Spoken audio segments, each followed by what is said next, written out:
نيجي بقى لحيوانات التسمين، نحسب ازاي حيوانات التسمين؟ انا بحسب حيوانات التسمين العائد منها ان انا بشوف معدلات النمو بتاعه الايه؟ العجول، وبشوف الكفاءه التحويليه بتاعتها. يعني ايه؟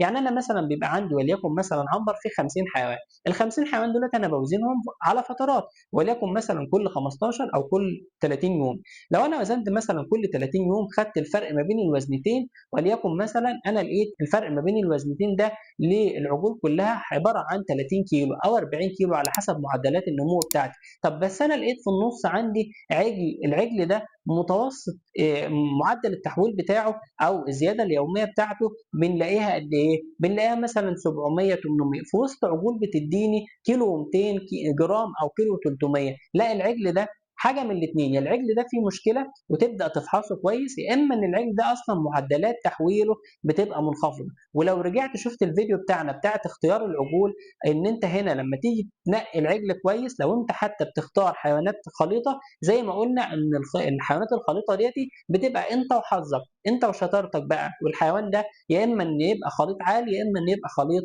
منخفض. يبقى هنا انا بشوف الكفاءه التحويليه بتاعه العجل، العجل ده بياكل كام كيلو علف عشان يديني كام كيلو ايه؟ نمو او زياده في الايه؟ في الوزن بتاعه. فهنا لو انا عندي عجل او اثنين في العنبر بتاعي معدلات النمو بتاعتهم منخفضه بدون سبب، يعني مفيش مشكله ظاهره او مفيش مرض او مفيش اي مشكله حصلت للحيوان، فبالتالي هنا انا لازم استبعد العجل ده، عشان العجل ده هياكل مكسب التانيين. جرين جلوب، علف مضمون، إنتاج مضمون، وما تربيش وخلاص.